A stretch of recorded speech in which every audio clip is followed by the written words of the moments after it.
Olá, boa noite, sejam muito bem-vindos. Continua com a gente que a partir de agora tem muita informação para você. Trago as principais notícias do DF em torno do SBT Brasília, segunda edição.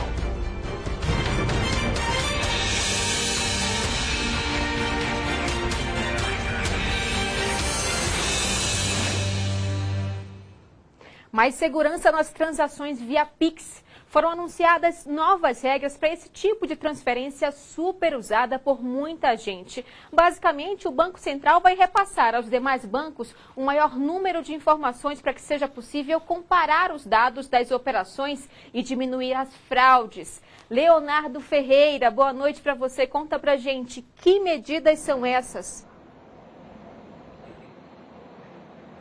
São mudanças para melhorar o serviço e combater fraudes. Boa noite para você também, Sônia, boa noite para todo mundo. Essas mudanças são de dados que são ali transferidos, fornecidos para as instituições de banco, instituições que fazem o pagamento. Basicamente são duas principais mudanças aí que o Banco Central anunciou as medidas. A primeira é a notificação de infração. Como é que vai funcionar isso? Sempre que tiver a suspeita de uma fraude, o usuário vai ser notificado. Por exemplo, invasão da conta, estelionato, golpe e por aí vai.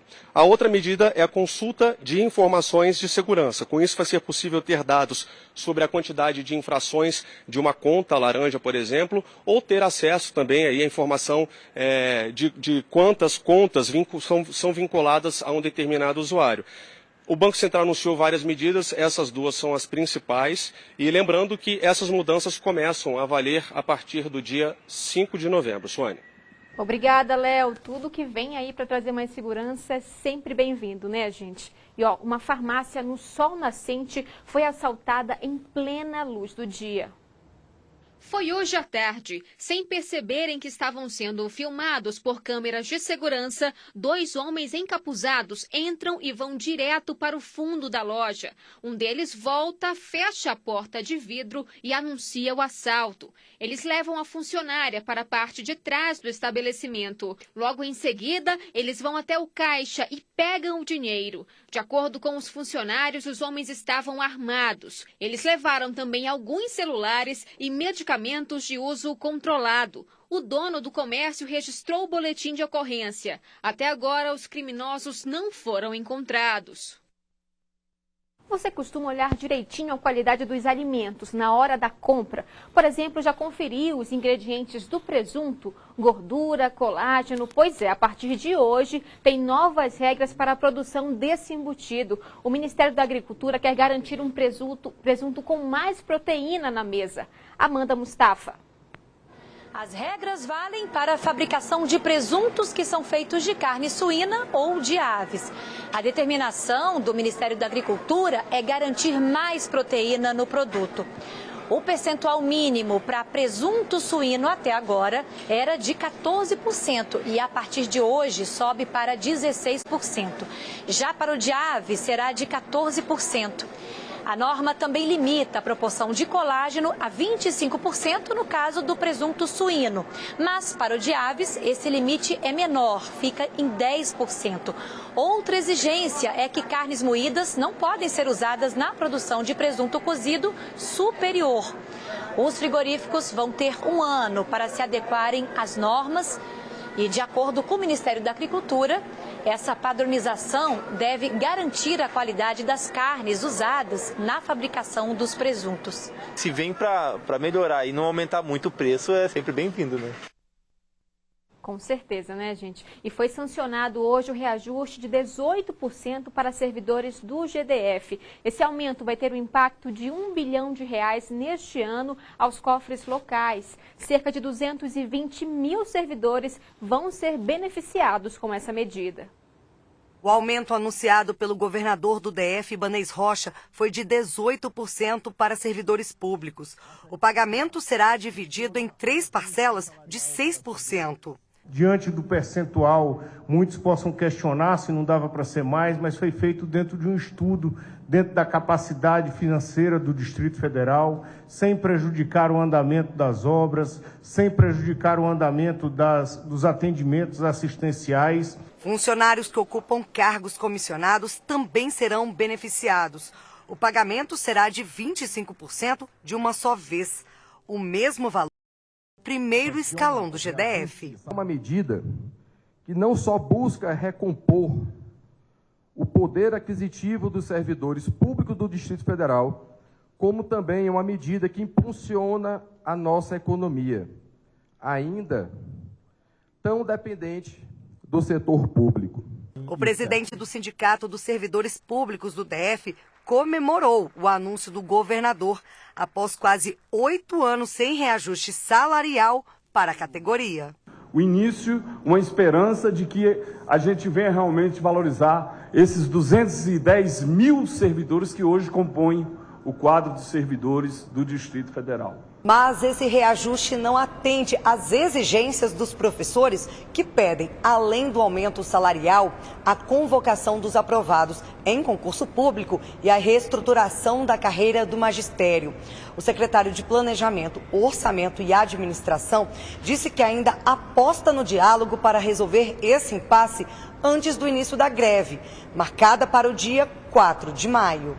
Através do diálogo, conversa, um diálogo olho no olho, para mostrar até o que dá e o que não dá, para podermos chegar num consenso. Tem muitas coisas, pelo que eu vi, o custo é praticamente irrisório, nenhum.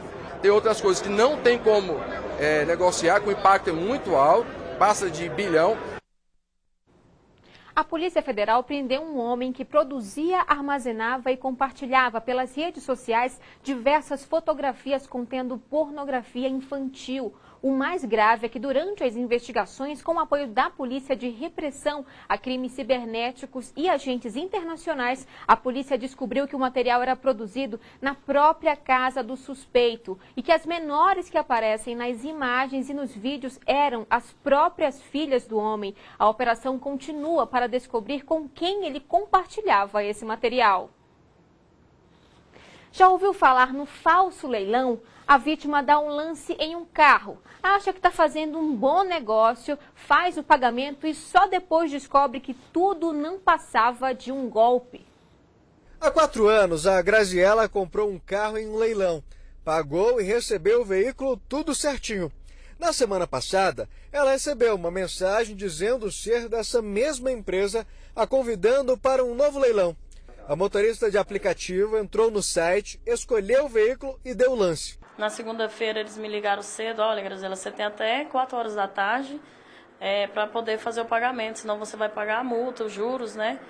Aí eu me antecipei, fui até o banco, fiz um empréstimo, né? Só depois do pagamento que ela descobriu que foi vítima de um golpe. O contrato enviado pelos criminosos é idêntico ao que ela assinou anos atrás. E até o nome da conta para a qual ela fez a transferência trazia para ela uma falsa sensação de segurança. O CNPJ que eu fiz a transferência tem lá no nome fantasia, Parque dos Leilões. Então, assim, é uma coisa muito difícil, muito original para a gente saber que é uma fraude, entendeu? Eles são muito profissionais. Nós acessamos o site, a única diferença entre a plataforma dos golpistas e a empresa verdadeira é a terminação, sem o .br, o que o original tem. O objetivo da Graziela agora, pelo menos, é tirar o site do ar, para que outras pessoas não se tornem novas vítimas. Eu vou fazer de tudo. Eu vou processar, eu vou na justiça, na delegacia, o que eu puder fazer para esse site cair, para não vir pessoas de índole boa perder dinheiro mais. Batida de trânsito em Santa Maria termina em confusão, mas não foi entre os motoristas não. Uma mulher que se envolveu no acidente estava bêbada. A filha dela foi até o local bastante alterada. Ela se identificou como advogada, teria xingado os policiais e foi presa. Veja só. Os PMs foram chamados para atender a um acidente de trânsito. Um motorista contou aos policiais que o carro dele foi atingido na traseira e que a mulher que provocou o acidente estava bêbada. A confusão começou quando a senhora ligou para a família para avisar que tinha sido presa. Logo depois disso, a filha dela chegou ao local muito alterada. Ela gritava, ofendia os militares e se identificava como advogada. A senhora é advogada? A senhora é advogada? Eu sou AB. Não, eu não ando com a minha OAB sem eu estar exercendo a minha função. Informação que foi desmentida em nota pela OAB. A jovem acabou sendo presa por desacato e falsidade ideológica. A Polícia Militar é acionada para resolver problemas. Nós não estamos lá para criar problemas, né? Então nós estávamos resolvendo aquele problema e ela chegou com a gente. Então, assim, a gente ali como representante do Estado, diante daquela afronta, não poderíamos ficar inertes. Cumprimos o que determina a lei, que era a voz de prisão em flagrante pelo crime de desacato. O assunto da violência nas escolas está sendo discutido em audiência pública aqui na Câmara Legislativa. Representantes de órgãos de segurança, educação e servidores estão debatendo as ações que estão em vigor e se há necessidade de novas medidas. Vamos para lá então, porque a repórter Amanda Mustafa está no plenário acompanhando essa audiência. Amanda, então conta pra gente como é que está a discussão nesse momento. Boa noite para você. Oi, Suane, boa noite para você, boa noite para todo mundo. Olha, a audiência pública não começou ainda, viu? Os convidados estão chegando aqui ao plenário da Câmara Legislativa. Foram convidados membros do Ministério Público, da Secretaria de Educação, da Secretaria de Segurança Pública, do Sindicato dos Professores das escolas públicas e também das escolas privadas aqui do Distrito Federal. E o objetivo é esse mesmo, é escutar a população, escutar esses especialistas para que os deputados distritais, eles proponham medidas legislativas com o objetivo de melhorar a segurança dentro das escolas aqui do DF. A gente está aguardando esse início da audiência. A informação que a gente recebeu aqui é que alguns convidados ainda não chegaram, então está todo mundo aguardando. E vamos ver o resultado desse debate, né, Suane? Acho que toda medida que vem para melhorar a segurança pública das escolas aqui do DF, com certeza são bem-vindas e a gente vai acompanhar isso de perto, Suane. Com certeza. E também teve hoje, né, Amanda, uma discussão sobre esse assunto lá no Congresso Nacional, não é isso? E o que começou com explicações ali sobre a nova metodologia do ensino médio e regulação nas redes sociais, acabou se tornando em um protesto, né? Acabou virando um protesto entre estudantes. É isso mesmo? Conta pra gente o que eles estavam cobrando nesse protesto. Foi isso mesmo, Suane. Lá no Congresso Nacional, eles fizeram esse protesto contra a disseminação de notícias falsas e de ameaças, né, que estão sendo corriqueiramente veiculadas nas redes sociais. E isso aconteceu hoje porque lá no Congresso Nacional estava sendo votado o projeto de lei que prevê a regulação das redes sociais, né, a regulação das fake news, para combater essas fake news. E lá nesse protesto, os alunos eles colocaram 35 mochilas que representavam estudantes mortos em massacres nas escolas brasileiras desde 2012, desculpa. É que desde o atentado em Blumenau, as redes sociais, infelizmente, elas passaram a ser usadas como meio de disseminação de mensagens de ameaças contra escolas e estudantes e professores. No Senado, o ministro da Educação, Camilo Santana, ele falou das iniciativas já adotadas pelo governo para combater a violência nas escolas. Ele citou, inclusive, uma cartilha que foi montada com recomendações sobre como as escolas devem agir. Ele explicou ainda que foi montado um curso à distância voltado à formação de gestores escolares e professores, falando sobre essas ações de prevenção e combate à violência nas escolas. Suane, esse curso, inclusive, ele é feito pela internet e está aberto para todas as escolas de todos os municípios brasileiros. Eu volto com você. Fica aí a dica, né, Amanda? Obrigada pelas informações. Boa noite. Uma paciente internada no Hospital Regional de Sobradinho acusa um homem de ter feito xingamentos a ela e ainda mostrado as partes íntimas. O caso foi parar na polícia. Kátia Gomes. O assédio teria acontecido no último dia 27, dentro do Hospital Regional de Sobradinho, por volta das 9 horas da noite. Segundo uma paciente que está esperando por uma cirurgia, um homem que também estava internado na unidade de saúde teria ofendido ela e depois mexido nas partes íntimas. A mulher ligou para o marido, que registrou a ocorrência na delegacia de Sobradinho 1. Se ele estava urinando, ele responderá pelo crime de ato obsceno. Se ele tiver se masturbado, direcionando esse ato Para a mulher que está internada, aí nós teremos o crime bem mais grave, que é o de importunação sexual. Em nota, a Secretaria de Saúde disse que a direção do Hospital Regional de Sobradinho desconhece qualquer tipo de assédio recente entre pacientes na clínica cirúrgica. O posto autor já foi identificado. É um homem de 42 anos, segundo consta, morador de rua, já possui passagens pela polícia por crime de furto e, muito anteriormente, por porte ilegal de arma de fogo. Ele foi identificado e será responsabilizado pelos seus atos. Um carro tombou próximo à Embaixada dos Estados Unidos depois de se envolver em um acidente. O trânsito na via ficou parcialmente bloqueado para que os bombeiros pudessem fazer o socorro. O acidente envolveu 2 carros e o choque foi tão forte que um deles virou na pista. Apesar do impacto, nenhum dos motoristas se feriu gravemente. Gente, vocês têm acompanhado por aqui, também pelas ruas do Distrito Federal. Mesmo com as dificuldades que nós tivemos nos últimos anos, o GDF não parou de trabalhar nem um dia.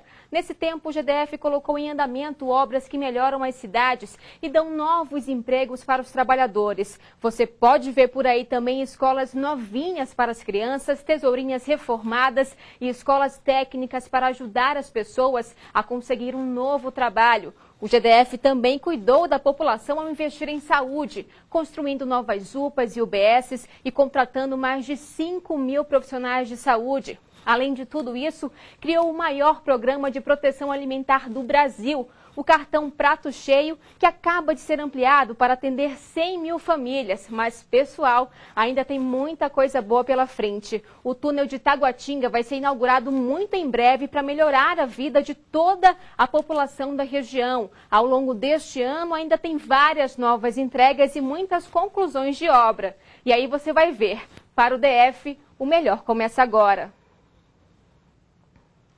Tem pré-estreia acontecendo agora no Cine Brasília. O diretor do filme é prata da casa, o brasiliense Iberê Carvalho.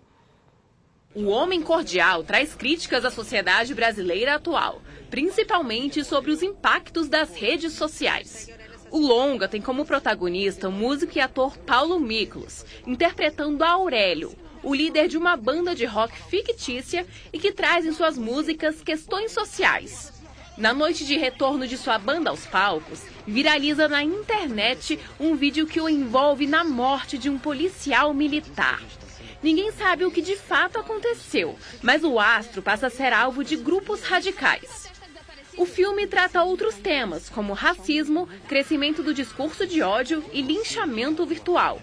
O filme entra em cartaz nos cinemas a partir de 11 de maio. Terça-feira pós-feriado, fim do dia, muita gente voltando para casa. Vamos dar uma olhada nas câmeras do DR.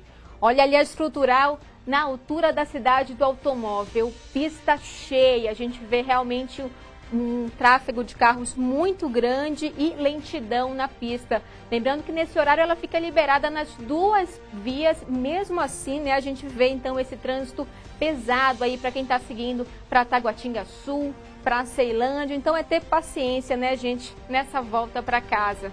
Bom, a gente fica por aqui, obrigada pela sua companhia e amanhã a gente tem um novo encontro. Boa noite!